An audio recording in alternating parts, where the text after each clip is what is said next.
So yun, Miguel, shoutout po Luzon, Visayas, and Republic of Mindanao, Province of China ni Digong. So ngayon po mga kababayan, meron na po akong reaksyon na kung saan, kilala nyo naman po si Dado. No, si Dado po ay isang retired na military na kung saan galit na galit kay Marcos. And nagbanta pa nga na lahat daw ng mga vlogger ni BBM ay papatayin daw nila.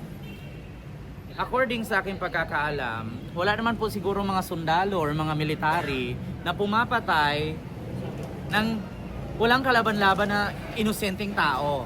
Diba? Kasi ganito yan eh. According kasi sa aking pananaliksik, bilang Pilipino, bilang vlogger, meron kasing code of conduct ang mga military. No? Na kapag sila ay nagserbisyo sa gobyerno, sumusunod sila sa commander-in-chief, no? May tinatawag silang BOW, no? BOW ba ang tawag doon? Sumusunod sila sa utos ng commander-in-chief na kung saan sa presidente.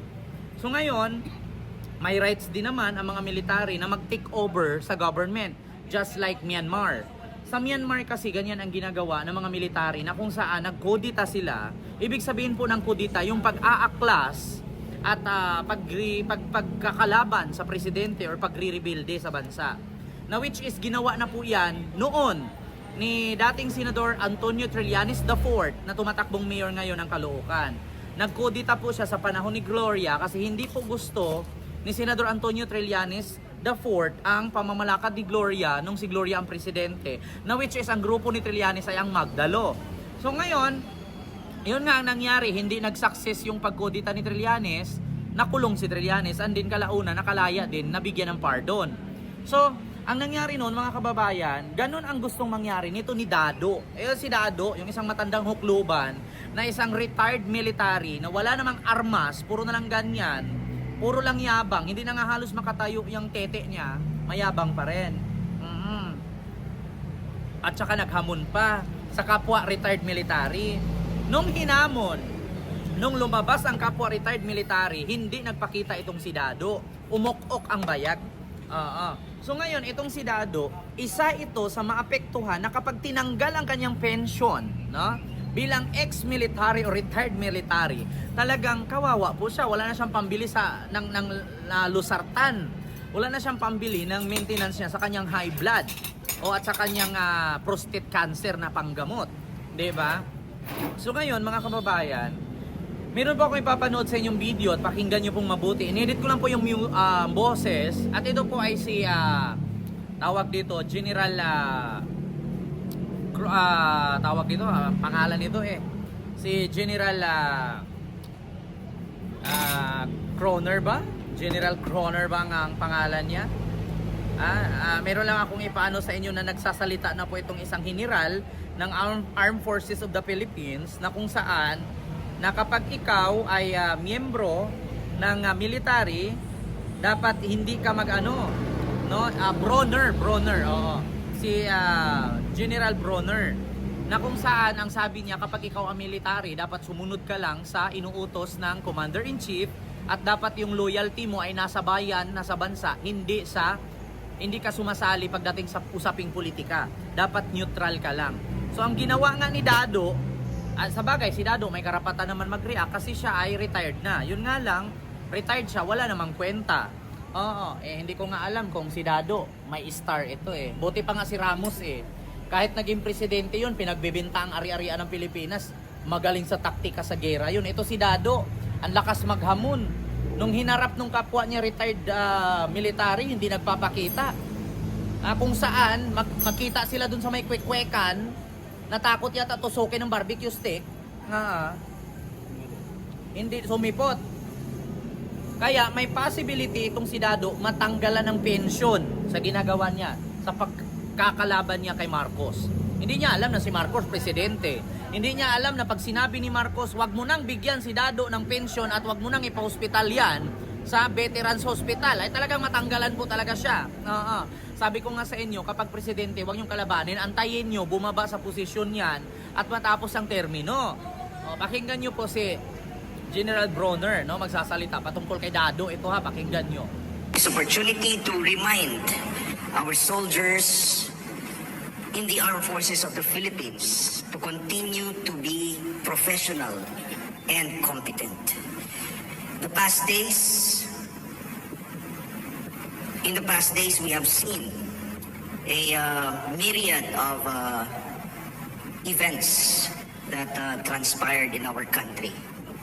And this has shaken the political environment of our country. As soldiers, we should not be shaken by this. Hindi dapat tayo maapektuhan ng masama dahil dito. That means that we have to follow the chain of command. So sinabi natin, we are loyal to our country, we are loyal to our flag, we are loyal to our organization, and we are loyal to the Constitution.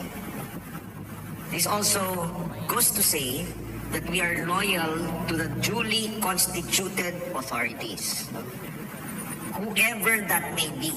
No? Hindi po tayo loyal sa tao, kundi sa posisyon. And in that vow that we took, VOW, no? Yung vow natin, yung panata natin, sinabi natin na we will continue to uphold the Constitution. So, yun lang po ang isipin natin para hindi tayo ma-confuse. No? Very clear yung ating mandate. Okay, nagigets ninyo mga minamahal. Ang sabi, So ayun nga po mga kababayan. So ayun nga po, narinig nyo naman po ang sinabi ni General Bronner na kung saan sabi nga niya, tayo bilang so yan nga, narinig nyo naman po ang sinabi ni General Bronner na malinaw pa sa noo ni Dado na nasikatan ng araw, di ba? Oo, klarong-klaro naman po ang sinabi ni General Bronner, di ba?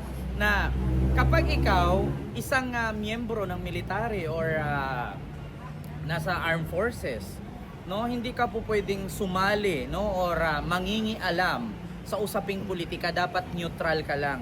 Dapat sundin mo ang iyong pinanumpaan, sundin mo ang iyong tungkulin bilang tawag dito, bilang isang military or tagapagligtas, no, sa ating bansa, or patupad ng batas sa ating bansa.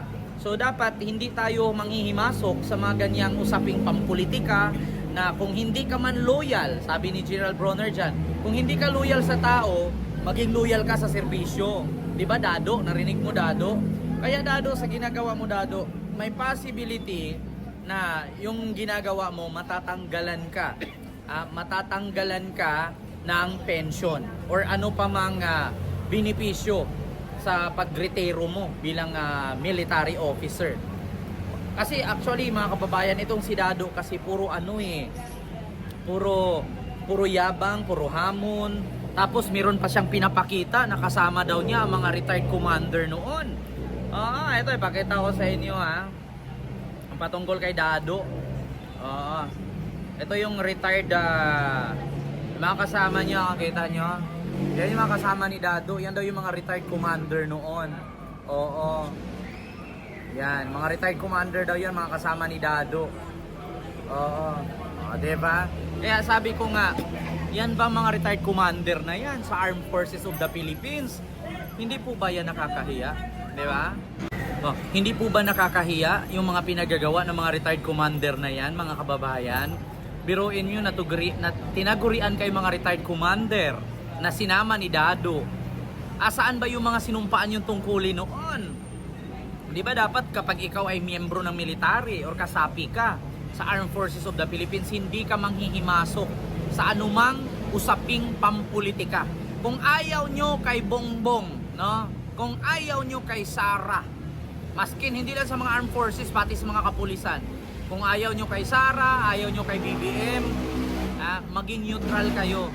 kahit hindi kayo loyal sa presidente, maging loyal kayo sa trabaho nyo. Kasi alam nyo sa totoo lang, pag nangihimasok kayo, lalong-lalo na sa mga kapulisan ngayon, sa TikTok, ang daming pulis sa TikTok na naimbestigahan, natanggal sa serbisyo dahil sa TikTok sila bumibira patungkol sa politika.